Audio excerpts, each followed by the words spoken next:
we need to talk about Spotify. I know it's almost low-hanging fruit for anyone who makes music to set their crosshairs on Spotify nowadays. It's way easier to ignore your own shortcomings and blame a big nasty corporation like Spotify for the reason you're frustrated in the music industry. Spotify is not the reason why you haven't gained the fame that you want. They are just the reason that you exist in an industry that undervalues and underpays. First, let's talk about Spotify's business model.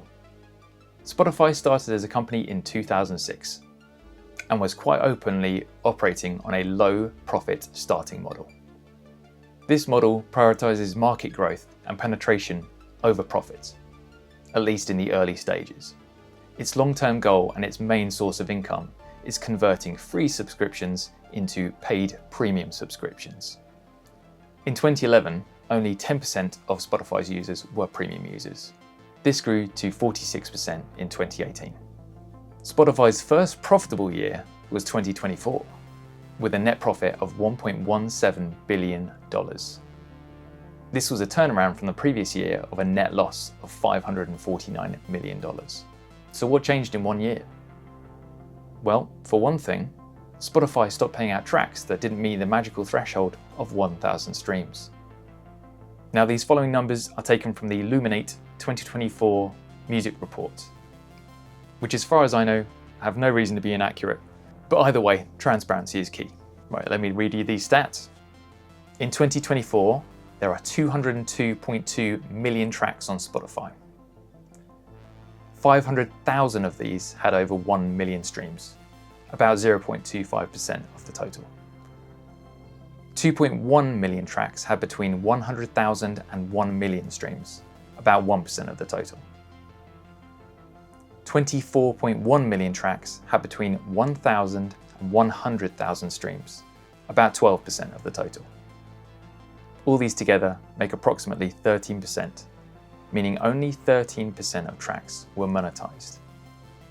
175.5 million tracks did not meet the threshold and therefore were not monetized in 2024, roughly 87%.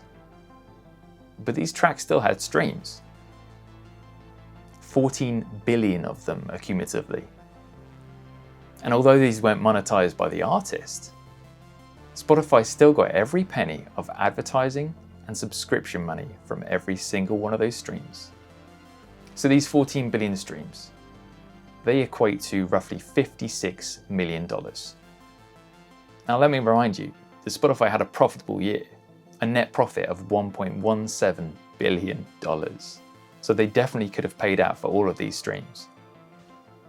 But this 50 million doesn't quite fit the discrepancy between the loss from 2023 and the profit from 2024.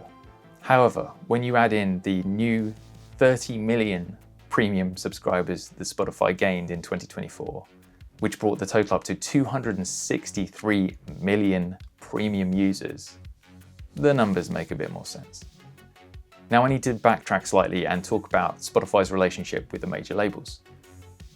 Over 85% of the music streamed and paid out on Spotify is owned by 4 major labels: Sony, Universal, Warner, and Merlin. And look at that. Sony and Universal both own shares in Spotify.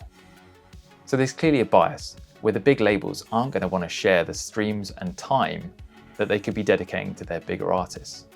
If your indie band gets 999 streams of its rad new single, then the big labels are going to be annoyed that they didn't get 999 streams worth of time directed towards one of their artists, like Taylor Swift or Drake.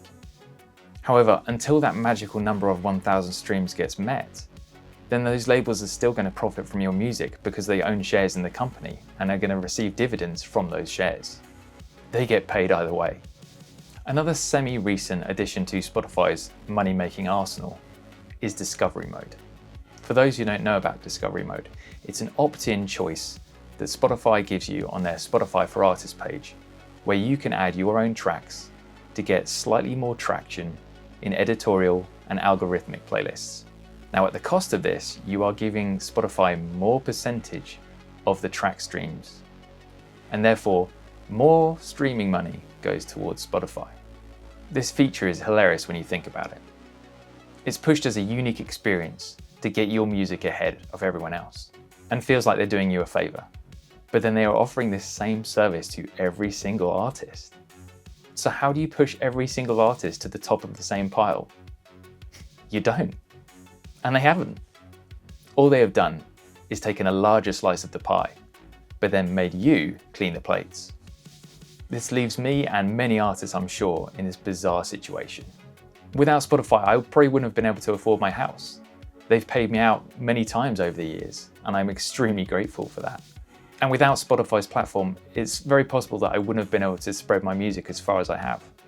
They offer a service, and I knowingly opted in to use that service. Like I said at the beginning, it's very easy to blame Spotify for your frustration with the music industry. We need to change the model in general, where music and art is being exploited and underpaid. But this is an almost impossibility when the tools aren't in our hands. I really want to know if you've got any ideas on the topic of how we can all move forward. As musicians, music producers, artists, performers, and so many other creative pursuits, we are all in a very strange place right now. A lot of conversations are all leading towards economic issues, and I think a living wage for artists should be a front and center discussion. The joke of the struggling artist has been told way too many times. The solution is not going to come from one of these companies simply searching for like a profit report. It will come from one of us. Maybe me. Maybe you, or someone you know. If you made it this far, thank you for sticking around through all my ramblings. This is something new for my channel. I would like to say that it was massively inspired by the work by Benn Jordan, who, if you haven't already, go check him out straight after this video. He has never shied away from talking about issues just like this one, and it's my aim to make many more videos like this in the future, in the hope that it might spark up the right discussions. Thanks again, and like, comment, subscribe, hit the bell notification, tell your mum, tell your dog, and I'll see you next time. And blame a big nasty company. Oh man, price. Stop wobbling everything. I know it's almost a the magical threshold. This was a turnaround from the previous. This was a